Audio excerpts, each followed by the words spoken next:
Allah Subhanahu Ta'ala berfirman, "Wahai malaikat maut, sesungguhnya aku telah menciptakan para malaikat pembantu untukmu yang banyaknya sama dengan banyaknya makhluk-makhluk dari awal hingga akhir. Aku juga telah memberimu kekuatan seluruh penduduk langit dan bumi. Kini aku titahkan kemurkaanku untukmu. Turunlah dengan atas nama kemurkaanku, siksaanku, dan temuilah iblis." Setelah mendapatkan titah dari Allah Subhanahu Ta'ala, malaikat maut turun dengan wujud yang sangat mengerikan. Andaikan seluruh penduduk langit dan bumi melihatnya, niscaya mereka langsung mati. Ia akhirnya sampai di hadapan iblis. Lalu malaikat maut menangkap dan menawannya. Kemudian seperti apakah reaksi iblis ketika berhadapan dengan malaikat maut? Dan seperti apa malaikat maut mencabut nyawa iblis laknatullah? Untuk itu, sahabat Syafar Official, mari simak video ini sampai selesai.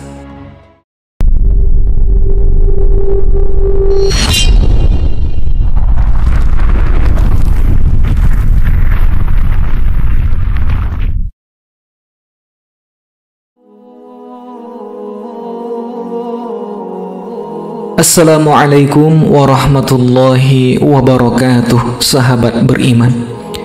Kami doakan semoga sahabat semua selalu dalam lindungan Allah Subhanahu Ta'ala, dimudahkan segala urusan, diberi kesehatan dan dimudahkan rezekinya oleh Allah. Amin amin ya rabbal alamin.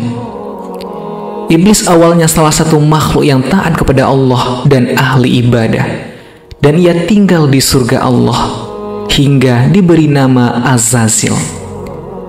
Kata Azazil merupakan bahasa Arab kuno yang terdiri dari dua suku kata, yaitu Aziz yang berarti terhormat, berharga dan sangat kuat, sedangkan secara harfiah berarti makhluk kuat Allah atau makhluk terhormat Allah Subhanahu Ta'ala. Tapi sikapnya berubah ketika Nabi Adam alaihissalam Allah ciptakan. Ketika semua makhluk diperintahkan oleh Allah untuk sujud kepada Nabi Adam, kecuali iblis, ia menolak dengan sombongnya. Ia merasa dirinya lebih mulia daripada Nabi Adam alaihissalam karena ia diciptakan dari api, sedangkan Nabi Adam alaihissalam diciptakan dari tanah. Karena kesombongannya, Allah Subhanahu Ta'ala mengusir iblis dari surga dan meminta kepada Allah Subhanahu Ta'ala untuk ditunda kematiannya.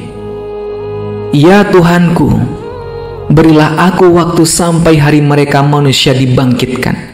Sesungguhnya kamu termasuk orang yang diberi waktu sampai batas waktu yang telah ditentukan.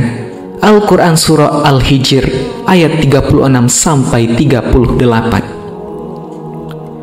Permohonan iblis itu dikabulkan oleh Allah Subhanahu Ta'ala, dan ia hidup sampai akhir zaman hingga tiupan sangkakala membangkitkan manusia dari kubur. Lalu kapankah waktu yang dimaksud dalam Al-Quran tersebut? Menurut tafsir Al-Jalalain adalah saat tiupan pertama sangkakala. Walaupun iblis mendapat penangguhan waktu, ia tetap makhluk Allah yang akan merasakan kematian. Tetapi proses pencabutan nyawanya berbeda dengan manusia ketika di dunia. Sahabat beriman, dikutip dari kitab Daqaiq Al-Akbar fi Dzikri Al-Jannah wa An-Nar karya Imam Abdurrahman As-Suyuti, diceritakan detik-detik kematian iblis laknatullah alaihi terjadi saat hari kiamat tiba. Dunia saat itu tidak terisi lagi oleh manusia, jin maupun setan. Yang tersisa dihidupkan oleh Allah hanya 12 makhluk, diantaranya malaikat Jibril, malaikat Israfil, malaikat Mikail, malaikat Israel atau malaikat maut, dan 8 malaikat hamalat al-arsh.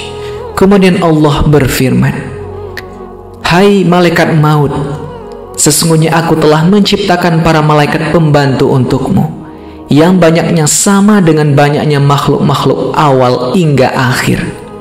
Aku juga telah memberimu kekuatan seluruh penduduk langit dan bumi. Kini aku titahkan kemurkaanku untukmu.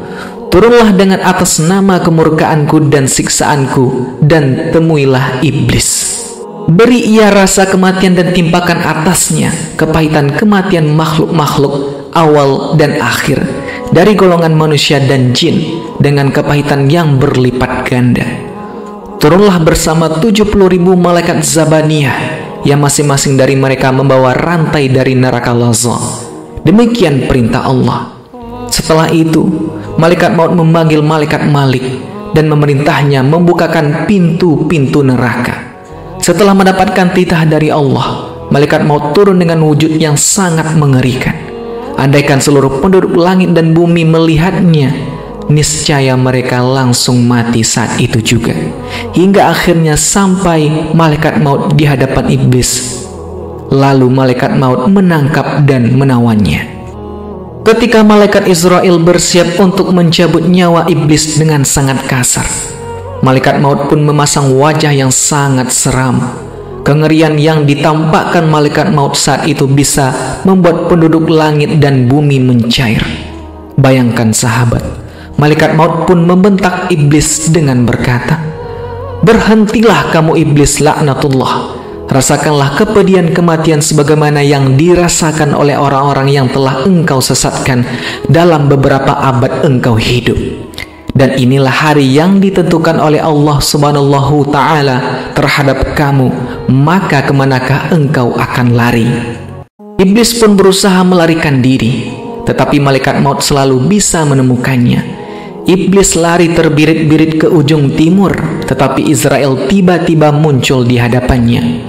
Kemudian ia menyelam ke dasar samudra, namun lagi-lagi malaikat Israel tetap muncul di hadapannya. Kemanapun iblis pergi, tetap tidak ada tempat baginya untuk berlindung. Dengan putus asa, iblis pun berdiri di hadapan makam Nabi Adam alaihissalam dan berkata, "Karenamulah aku celaka. Seandainya saja kamu tidak diciptakan," kata iblis. Lalu iblis bertanya kepada malaikat Israel, "Minuman apakah yang akan kau berikan kepadaku dan siksa apakah yang akan kau timpakan padaku?" Malaikat Israel menjawab, "Kamu akan diberi minum dari neraka Lazza. Siksa yang kamu terima serupa dengan siksa ahli neraka tapi berlipat ganda." Mendengar hal itu, iblis jatuh tak berdaya. Ia menjerit sekuat-kuatnya dan makhluk terkutuk itu kemudian berlari lagi. Akhirnya ia sampai di tempat ia pertama kali diturunkan. Di sana sudah ada malaikat Zabaniyah dengan rantai di tangannya. Saat itu bumi dikelilingi oleh malaikat Zabaniyah. Mereka melempar iblis dengan bebatuan dari neraka. Iblis pun mengalami sakaratul maut yang sangat pedih, dengan kondisi tak berdaya dan di bawah pegangan serta tawanan malaikat Zabaniyah. Iblis ditembaki panah kembali hingga akhirnya sekarat dan mati. Masya Allah, hanya kepada Allah kita semua kembali sahabat. Setelah iblis mati, tinggallah malaikat maut Jibril, Mikail, Israfil, dan Hamalat al-Arsh. Allah memerintahkan malaikat maut mencabut nyawa para malaikat-malaikat mulia itu. Setelah itu Allah berfirman kepadanya, "Hai malaikat maut, apakah kamu belum mendengar firmanku? Segala makhluk yang bernyawa pasti akan merasakan kematian. Kamu adalah salah satu makhluk dari sekian makhluk-makhlukku. Kini matilah kamu." Akhirnya malaikat maut mencabut nyawanya sendiri. Hanya Allah lah zat yang kekal abadi. Sahabat Syafar, semoga ulasan video yang telah kami sampaikan bermanfaat bagi kita semua, menambah wawasan dan keimanan kita bersama. Yang benar datang dari Allah, khilaf dan keliru datang dari saya pribadi sebagai manusia biasa. Sampai bertemu di bahasan video menarik lainnya. Wassalamualaikum warahmatullahi wabarakatuh.